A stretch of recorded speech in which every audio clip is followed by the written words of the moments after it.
So hello everyone guys guys और एक video आपके लिए वन शॉट लेके आया हो जो कि बहुत इंटरेस्टिंग टॉपिक है। मिशन जो भी होने वाला है स्पेस मिशन, और ये मस्ट वॉच वीडियो होने वाला है। वन शॉट में अपन पूरे की पूरे चीज़ें कंप्लीट करेंगे।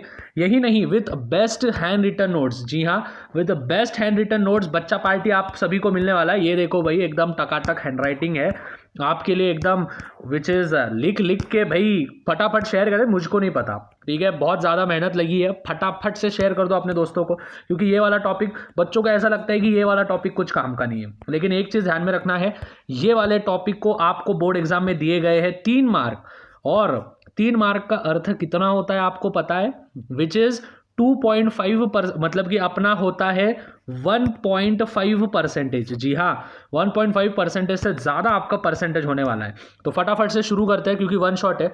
और वन शॉट का अर्थ ये होता है कि एक ही इसमें पूरा वीडियो देखना। बहुत सारे बच्चे क्या करते हैं, आधा आधा वीडियो देखते हैं, इसमें नहीं समझ में आता है। वन शॉट का असली मीनिंग क्या होता है कि एक ही शॉट में पूरा वीडियो चेक कर लेना। तो चलो, without wasting any time, let's move forward. Space mission. आखिर स्पेस मिशन होता क्या है? देखो भाई, जो भी एस्ट्रोनॉट होते हैं, एस्ट्रोनॉट मतलब कि जो स्पेस वगैरह में जो भी ऊपर जाके अंतरिक्ष में जाके जो भी काम करते हैं। आपने नासा का नाम सुना होगा, देखो आपने इसरो का नाम सुना होगा, इंडिया का, अमेरिका का नासा की जो एक विच इज़ ऑर्गेनाइजेशन है, वहाँ पे जो भी होते हैं स्पेस मिशंस होते हैं। उसी प्रकार से रशिया का है, चाइना का है, इन सभी का है। अभी एक चीज़ आपको बताऊँ, बस इंडिया और अमेरिका, इन दोनों तीनों कंट्रीज़ के ही जो भी है पर्सन्स, वो मून पे गए हैं। बाकी के कोई भी गया नहीं। मतलब चाइना वगैरह इतने सुपर पावर्स होने के बावजूद वो वहाँ पे अभी तक नहीं पहुँचे, राइट। अभी need and importance of space mission, कि आखिर इंपॉर्टेंट क्यों है, मतलब कि अपने को क्या ज़रूरत है। ये वाला चैप्टर अपने को 10th में देने की क्या ज़रूरत है, बोर्ड वालों ने अपने को क्यों दिया है। तो सबसे पहले, man has always been curious. जो भी इंसान थे वो बचपन से बहुत ज़्यादा क्यूरियस थे। बचपन से मतलब अभी भी अपन क्यूरियस होते हैं कि कोई चीज़ अपने को नहीं समझी तो अपन उसका जो भी है, जैसे आप इस वीडियो पे क्यों आए हो, क्योंकि आपको पता है कि ये वीडियो या फिर ये टॉपिक हमको ठीक से नहीं समझा है, या फिर हमको समझाया भी होगा लेकिन हमने ठीक से ध्यान नहीं दिया। तो इसके वजह से अपन क्यूरियस हो गए और आपने इस वीडियो पे क्लिक किया और आप ये वीडियो अभी तक देख रहे हो, right. So man has always been curious. इंसान जो थे वो हमेशा से क्यूरियस थे about sun, moon, stars, the world beyond the earth. मतलब कि बस अर्थ के बारे में ही नहीं, बल्कि मैन किस किस के बारे में विच इज़ क्यूरियस थे, कि आखिर सन क्या होता है, मून क्या होता है, स्टार्स क्या होते हैं, ये वर्ल्ड के बाजू, मतलब कि ये वर्ल्ड जब अर्थ जब खत्म होती है तो उसके बाद स्पेस में क्या होता है, ये सभी चीज़ें समझे। फिर इसके बाद अपने को समझ में आया which is importance of space mission. तो इंपॉर्टेंस ऑफ स्पेस मिशन ये एग्जाम में आता है, तो आपको देखो विच इज़ ये 3 मार्क के लिए आ सकता है डायरेक्टली लास्ट क्वेश्चन में, जो कि 15 मार्क का क्वेश्चन होता है। उसमें 5 क्वेश्चन आपको लिखने होते हैं। ईच पर्टिकुलर सब क्वेश्चन कंटेन्स 3 मार्क्स। तो उसमें यह आपको पूछा जा सकता है, जिसमें आप 6-7 पॉइंट जो मैंने बोला है वो ध्यान से समझ लेना है। तो what is the importance of space mission, और इसको स्टार मार के रखो, ये एग्जाम में आ सकता है गारंटीड।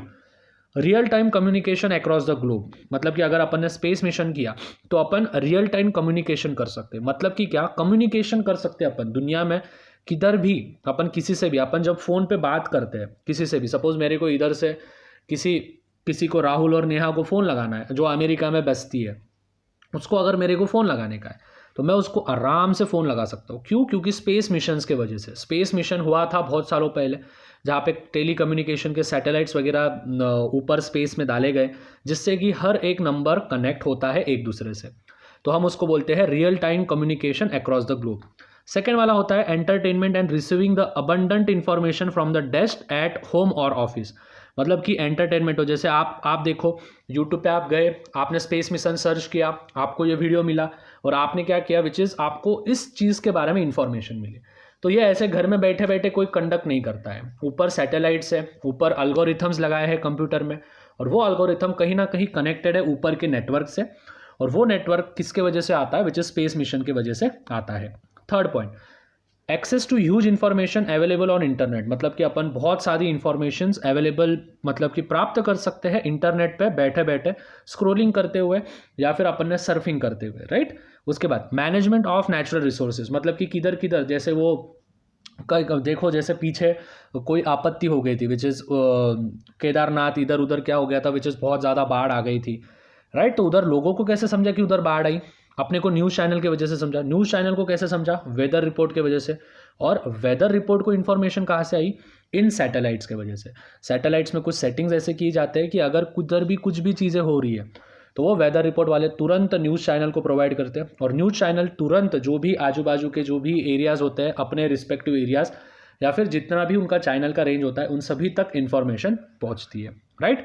उसके बाद advance alert and management of some natural calamities, मतलब कि किधर अर्थक्वेक आ रहा है या फिर कुछ चीज़ें हो रही है सर्टन चीज़ें, तो उससे अपने को पहले ही एडवांस में अलर्ट हो जाता है, मतलब अपन उसको रेड जोन कर देते। जैसे कोरोना के सर्टन पेशेंट्स बढ़ गए, एक दिन में अगर 20,000 के ऊपर चले गया तो लॉकडाउन लग जाता है इंडिया में, राइट, उस पर्टिकुलर एरिया में। तो उसी प्रकार से वो कैसे होता है, बिकॉज ये एडवांस कैलामिटीज़ या फिर एडवांस अलर्ट्स हो जाते हैं। उसी के प्रकार किधर अर्थक्वेक हो गया, किधर भूकंप हो गया या फिर वॉल्केनिक इरप्शन हो गया, तो वहाँ पे भी ये चीज़ें ध्यान में आता है। उसके बाद satellite surveillance for defence purpose, मतलब कि डिफेंस करने के लिए जो भी अपने मिलिट्री फोर्स है, वैसे huge respect for military forces, और जिनके भी मम्मी पापा जो भी मिलिट्री में हो गए, भाई बहन जिनके भी मिलिट्री में हो गए, थैंक यू सो मच उनके सर्विस के लिए, राइट। तो satellite surveillance for defence purpose, मतलब कि जो भी डिफेंस पर्पस के लिए भी होते हैं तो उसके लिए भी सैटेलाइट्स वगैरह का इस्तेमाल किया जाता है, मतलब खुद को बचाया जा सकता है। और लास्ट एक्टिविटी जैसे ट्रेड, मतलब पैसे वगैरह अपन ट्रांसपोर्ट करते हैं। अभी देखो फ़ोन पे से इधर से उधर पैसे तुरंत ट्रांसफर होते हैं, ए नंबर से बी नंबर पे फ़ोन पे तुरंत पैसे जाता है। तो क्यों जाता है, कैसे जाता है, उसके पीछे एक ब्लॉकचेन बोल के एक कंसेप्ट होती है। वो ब्लॉकचेन आपको बाद में समझेगा, आप जब बड़े हो जाओगे तब, ठीक है। तो वो पूरी की पूरी कंसेप्ट सैटेलाइट से जुड़ी होती है, ठीक है। समझ गया है सबको importance of space mission? Very good. अभी आर्टिफिशियल सैटेलाइट्स की हम बात करेंगे। What is mean by artificial satellites? ठीक है, आर्टिफिशियल सैटेलाइट्स मतलब कि जो कि सोलर एनर्जी पे भी काम कर सकते हैं। और सोलर एनर्जी किस पे काम करता है, विच इज़ मतलब कि किसके वजह से काम करता है, which is photovoltaic panels are attach, मतलब कि फोटोवोल्टाइक फोटो का अर्थ होता है, ये देखो, ये जो फोटो होता है, फोटो का अर्थ क्या होता है, लाइट, और वोल्टाइक मतलब कि लाइट से एनर्जी क्रिएट करना।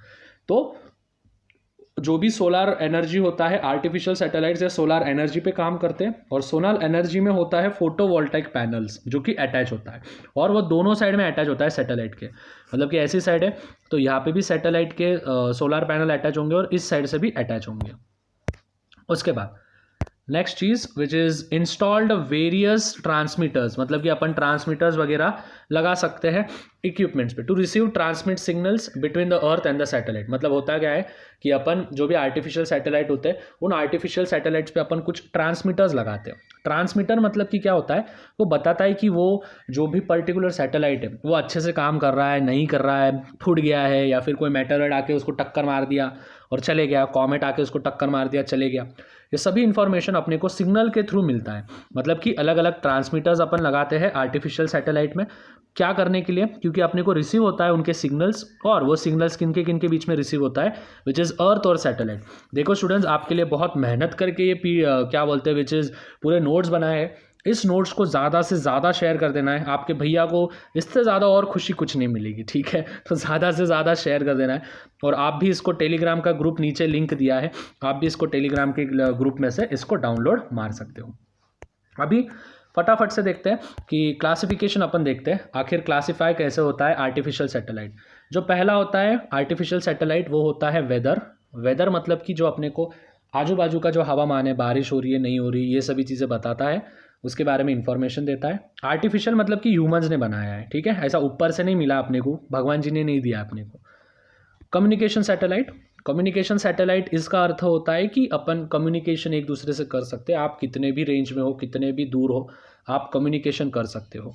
थर्ड वाला होता है मिलिट्री सैटेलाइट्स, मतलब कि मिलिट्री वाले जो होते हैं बहुत ज़्यादा बर्फीले एरिया में रहते हैं, रेगिस्तान के एरिया में होते हैं, राइट, तो उनको अगर कोई भी प्रॉब्लम होगी तो वो एक दूसरे से तुरंत कांटेक्ट कर सकते हैं, तो एक अलग होता है मिलिट्री सैटेलाइट बोल के। फोर्थ वाला होता है ब्रॉडकास्टिंग सैटेलाइट मतलब कि टीवी न्यूज़ चैनल, उसके बाद इंटरनेट सर्विस, ये सभी चीज़ें। नेविगेशनल सैटेलाइट्स मतलब कि अपने को बताते हैं, जैसे गूगल वगैरह होता है ना, मतलब गूगल मैप्स वगैरह, वो अपने को बताता है टेक लाइट टेक लेफ्ट, ठीक है, तो वो होते हैं नेविगेशन। और लास्ट वाला होता है अर्थ ऑब्जर्वेशन सैटेलाइट मतलब कि अर्थ पे क्या क्या घड़ामोड़ी हो रही है, अर्थ पे क्या क्या चीज़ें हो रही है, वो अपने को बताते हैं, ठीक है। तो क्लासिफिकेशन ये मेनली 1 2 3 4 5 6 प्रकार के होते हैं। Weather, communication, military, broadcasting, navigation और अपना अर्थ ऑब्जर्वेशन सैटेलाइट। ठीक है, चलो बहुत बढ़िया। अभी अपन आएंगे विच इज़ ऑर्बिट, कैसे कैसे काम करते हैं ये सभी चीज़ें अपन देखेंगे। नाउ ऑर्बिट ऑफ सैटेलाइट मतलब कि हर एक सैटेलाइट का ऑर्बिट होता है। ऑर्बिट मतलब कि वो उसी के आजू बाजू में घूमता है। जैसे अर्थ है, अर्थ सेंटर पे से अट्रैक्ट करती है मून को, तो मून क्या करता है, उसके ही आजू बाजू में घूमता है। उसी प्रकार से सन होता है, सन के आजू बाजू में कौन घूमता है, सन के आजू बाजू में कौन घूमता है, अपना अर्थ घूमता है। ठीक है, सन के आजू बाजू में कौन घूमता है, अर्थ घूमता है। राइट, ऐसा घूमेगा। उसी प्रकार से हर एक सैटेलाइट का अपना अपना ऑर्बिट होता है। ऑर्बिट मतलब कि उसका पाथ होता है, मतलब कि अर्थ के आजू बाजू में घूमता है। ठीक है, अर्थ के आजू बाजू में घूमता है। Now orbits of artificial satellites can be classified on various basis। अलग अलग बेसिस पे उसको क्लासीफाई किया जाता है। वैसे मेनली 3 बेसिस होते हैं। पहला वाला होता है the angle of orbital plane, मतलब कि एंगल कितना है उसका, फिर उसका नेचर कैसा है, और फिर बाद में उसकी हाइट कितनी है। ठीक है, पहला क्या होता है विच इज़ एंगल, मतलब कितने एंगल पे उसको छोड़ा गया है। फिर दूसरा वाला क्या होता है विच इज़ उसका ऑर्बिटल प्लेन कितना है, साथ ही उसका नेचर कैसा है। नेचर मतलब कि वो क्या चीज़ें कर रहा है, मतलब फोटोवोल्टिक है या फिर सोलर एनर्जी पे चलता है, ये सभी चीज़ें। फिर उसके बाद उसकी हाइट। तो सबसे ज़्यादा जो हाइट होती है, ध्यान देना है, सबसे ज़्यादा जो हाइट होती है उसको हम कहते हैं विच इज़ HEO सैटेलाइट। और HEO सैटेलाइट जो होता है वो 735,780 किलोमीटर्स तक की रेंज पकड़ता है। कितना, 7,35,780 किलोमीटर्स, इतना रेंज होता है HEO आर्टिफिशियल सैटेलाइट का। दूसरा सैटेलाइट होता है विच इज़ 2000 से 35,000 सॉरी हाँ 2000 से लेके तो 35,780 तक इसका रेंज होता है, इसकी हाइट होती है, जो कि MEO इसको अपन कहते हैं। And the last one is 180 kilometre से, जो सबसे छोटा होता है उसको अपन LEO लियो कहते हैं। ठीक है, इसको हियो मियो लियो। ठीक है, ये तीनों भाई है, हियो लियो, हियो मियो लियो, हियो लियो मीनो। ठीक है, ऐसा इसको याद रखने का, हियो मियो लियो, हियो मियो लियो, हियो मियो लियो। तो ये वाले जो होते हैं, सबसे बड़ा भाई होता है विच इज़ 7,35,780 किलोमीटर। फिर मियो होता है 2000 से लेके तो 35,780 तक। और फिर लियो होता है 180 किलोमीटर से तो 2000 किलोमीटर तक। Clear, okay. अभी सैटेलाइट लॉन्च व्हीकल अपन देखेंगे कि मतलब सैटेलाइट को कैसे लॉन्च करते हैं। तो सैटेलाइट लॉन्च व्हीकल का अर्थ क्या होता है, it carries an artificial satellite, वो कैरी करता है artificial satellite to a desirable height, मतलब कि एक डिज़ायरेबल हाइट तक वो लेके जाता है about the earth surface and place it in the desired orbit. मतलब कि देखो सैटेलाइट लॉन्च व्हीकल क्या होता है, सपोज फॉर एग्जांपल ये है एक लॉन्च व्हीकल। ठीक है, ये है एक लॉन्च व्हीकल, इसके अंदर है सपोज सैटेलाइट। तो अब ये क्या करता है, ये जाता है ऑर्बिट में जाता है। सपोज इसको उस ऑर्बिट में घुमाने का है, तो जाता है इधर तक पहुंचता है, और वो क्या करता है, ये बाकी का पार्ट पूरा निकल जाता है, और ये वाला जो S होता है मतलब कि सैटेलाइट, इस सैटेलाइट को इसके बीच में डाल देता है। जैसे ही सैटेलाइट को इसके बीच में डाल दिया, इसका काम हो गया ख़त्म, और ये फिर बाद में रोटेट करते रहेगा इस पर्टिकुलर ऑर्बिट में। अभी हर एक चीज़ की, हर एक सैटेलाइट की अपनी अपनी एज होती है। कोई बहुत जल्दी विच इज़ बंद हो जाता है, कोई उसको बार बार भेजना पड़ता है। ठीक है, तो ये टेली कम्युनिकेशन वाले, वेदर वाले इसको भेजते हैं। ठीक है, समझ में आ गया। मतलब कि सैटेलाइट लॉन्च व्हीकल क्या होता है, ये आर्टिफिशियल सैटेलाइट कैरी करता है और उसको अपने डिज़ायर्ड हाइट में अबाउ द अर्थ सरफेस भेजता है and place it at desire orbit, मतलब कि अपने ऑर्बिट में जहाँ पे उसको भेजना है वहाँ पे वो भेज देता है। ठीक है, क्लियर है। अभी ये क्रिटिकल वेलोसिटी का फॉर्मूला लर्न करना है आपको। ठीक है, क्रिटिकल वेलोसिटी जिसको अपन VC से देते हैं, √GM। ठीक है, ग्रेविटेशन, मास और ये रेडियस प्लस हाइट। ठीक है, तो ये फॉर्मूला आपको लर्न करके रखना है। इसको बोलते हैं अपन क्रिटिकल वेलोसिटी, जिसका फॉर्मूला है, जिसको अपन डिनोट करते हैं VC से, V सबस्क्रिप्ट C, और उसका फॉर्मूला है √GM/R+H। GM मतलब कि G मतलब ग्रेविटेशन, M मतलब कि विच इज़ अपना मास, R मतलब कि रेडियस और H मतलब कि हाइट। ठीक है, क्लियर है।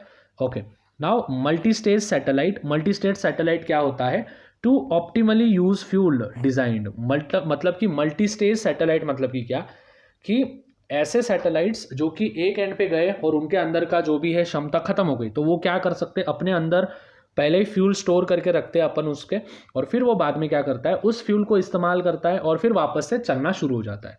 तो उसको कहते हैं मल्टी स्टेज, मतलब कि एक ही स्टेज के लिए, एक फर्स्ट स्टेज के लिए ही वो काम में नहीं आता है, वो सेकेंड थर्ड स्टेज के लिए भी उसको काम में अपन ला सकते हैं। मतलब आपको कैमल पता है ना, कैमल वो क्या करता है, चलता है चलता है चलता है, और फिर क्या करता है, उसको अगर प्यास लग गई तो वो 6 महीने तक भी अपने शरीर में पानी स्टोर करके रखता है, right. So that is called as multi stage satellite. अभी कॉन्ट्रीब्यूशन ऑफ इसरो अपन देखेंगे, ठीक है, सेकेंड लास्ट कंसेप्ट। फिर इसके बाद अपने को लास्ट चीज़ देखना है विच इज स्पेस डेब्रिस, ठीक है, स्पेस डेब्रिस क्या होता है, ये चीज़ें अपन देखेंगे। नाउ कॉन्ट्रीब्यूशन, अच्छा समझ में आ गया है तो कमेंट करके बता। देखो जो जो इंपॉर्टेंट टॉपिक्स है वो सभी टॉपिक्स अपन वन शॉट में कवर कर रहे हैं। उसके बाद कंट्रीब्यूशन ऑफ इसरो, इसरो का कंट्रीब्यूशन क्या है, अपने देश में इसरो बोल के एक है, ठीक है, उसका कंट्रीब्यूशन क्या है वो अपने को अभी चेक करना है, और ये कहाँ पे है, क्यों है, कैसा है, ये सभी चीज़ें इस पे क्वेश्चन आता है। कंट्रीब्यूशन ऑफ इसरो के बारे में लिखो, India has indigenously built various launches but satellite having mass up to 2500 kilometre kg, ठीक है, 2500 kg। मतलब कि इंडिया ने बहुत सारे जो भी है विच इज़ सैटेलाइट्स बनाए हैं जिनका मास अप टू कितना है, 2500 किलोग्राम का। 2500 मतलब बहुत ज़्यादा होता है, लेकिन अगर हम पकड़े गए तो 2500 किलोग्राम का बनाया है। और इसरो ने मेनली 2 इम्पॉर्टेंट लॉन्चेस किए हैं जिसको अपन PSLV कहते हैं और GSLV कहते हैं, ठीक है। और contribution of national and social development of our country, मतलब कि सोशल डेवलपमेंट के लिए मिसाइल मैन अपन जिनको कहते हैं विच इज़ अपने APJ अब्दुल कलाम जी, जो कि अभी हमारे बीच में नहीं है, लेकिन हाँ उन्होंने बहुत सारे कंट्रीब्यूशन इस पर्टिकुलर फील्ड में दिए हैं। जैसे कि श्रीहरिकोटा में है, फिर उसके बाद तुम्बा में है, चंदीपुर में है, ये इंडियन सैटेलाइट्स जो भी है लॉन्च सेंटर वहाँ पे है। तुम्बा में भी है, श्रीहरिकोटा में है, चंदीपुर में है, और ये इंडियन सैटेलाइट लॉन्च सेंटर्स यहाँ पे बनाए गए हैं, ठीक है। सो ये था विच इज़ इसरो के बारे में इंफॉर्मेशन, ठीक है। अभी स्टूडेंट्स वन शॉट का अर्थ यही होता है कि आपको कम से कम समय में ज़्यादा से ज़्यादा इन्फॉर्मेशन मिले, वो भी इंपॉर्टेंट इन्फॉर्मेशन, क्योंकि आप सभी को पता है पूरे चैप्टर में से कुछ ही क्वेश्चन इसमें पूछे जाते हैं, राइट। तो ये आपको एग्जाम से पहले बहुत ज़्यादा चीज़ें काम में आएगा। Space debris, the some others objects such as non-functional satellites, parts of the launchers detach during launching, these are called as space debris, ठीक है। स्पेस डेब्रिस मतलब कि क्या, कि सपोज रॉकेट ऊपर गया हवा में, ठीक है, फिर बाद में उसका जो भी वेस्ट मटेरियल है वो वापस से नीचे आ गया, या फिर रॉकेट बनाते बनाते या फिर सैटेलाइट्स बनाते बनाते कुछ जो है विच इज़ पार्ट जो है वो वेस्ट है, तो वो जो वेस्ट पार्ट है जो कुछ भी काम की नहीं है, सैटेलाइट से उसका कुछ भी लेना देना नहीं है, भले ही वो सैटेलाइट्स के पार्ट होंगे लेकिन बाद में उसका मे बी इन फ्यूचर कुछ भी काम नहीं है, तो उसको अपन कहते हैं स्पेस डेब्रिस। डेब्रिस मतलब कि एक गार्बेज भी हम उसको बोलते हैं। तो स्पेस के गार्बेज मतलब कि जो भी सैटेलाइट्स वगैरह होते हैं उनको ऊपर लॉन्च करने के बाद जो भी होता है उसको अपन बोलते हैं स्पेस डेब्रिस। और डेब्रिस जो होता है ये हार्मफुल होता है टू आर्टिफिशियल सैटेलाइट्स, और जो भी डेब्रिस होते हैं ये बहुत ज़्यादा हार्मफुल होते हैं विच इज़ आर्टिफिशियल सैटेलाइट्स के लिए। यहाँ पे ही स्टूडेंट्स अपना जो भी है वन शॉट टॉपिक होता है ख़त्म। बहुत आराम से मैंने आपको एक्सप्लेन किया है। आपके जो भी वैल्यूएबल कमेंट्स होंगे जाहिर सी बात है वो मुझे नीचे कमेंट्स में बताना है, कौन सा पॉइंट आपको नहीं समझा है वो भी मुझे नीचे कमेंट में बताना है, और अगर अच्छा फीडबैक देना होगा, अगर आपको लेक्चर भी अच्छा लगा होगा और नोट्स भी अच्छे बने होंगे तो वो भी मुझे फीडबैक देना है, जिससे मुझे और ज़्यादा मोटिवेशन मिलेगा, ठीक है। तो आई होप स्टूडेंट्स आपको पूरा की पूरा मैसेज क्लियर है। वन शॉट वीडियो अपन ने स्पेस मिशन का SSC क्लास 10 जो कि with best hand written notes मेरे तरफ से भाई, ठीक है, पूरे महाराष्ट्र में होंगे ऐसा तो नहीं बोलूँगा मैं, लेकिन हाँ मेरे हिसाब से मैंने जितना देखा है उतने हिसाब से ये बेस्ट नोट्स है आपके लिए, हैंड रिटन नोट्स। इसको आपको लिंक दिया है, टेलीग्राम का लिंक दिया है, जिसमें अभी के बेसिस पे फ़िलहाल 900 प्लस स्टूडेंट्स ज्वाइन हो चुके हैं, 600 plus students 900 plus students join हो चुके हैं टेलीग्राम के ग्रुप में, तो आप वहाँ से भी इसको अप्लाई कर सकते हो। तो I hope students you have understood everything. ज़्यादा से ज़्यादा अगर हो सके इफ़ पॉसिबल, वैसे तो फोर्स नहीं करूँगा लेकिन हो सके तो वीडियो को ज़्यादा से ज़्यादा शेयर कर दो, और साथ ही चैनल पे नए होंगे तो चैनल को सब्सक्राइब कर दो। तो मिलते हैं अगले वीडियो में और एक वन शॉट वीडियो के साथ, कल ही के दिन मिलेंगे। तब तक bye everyone, for now love you all, bye.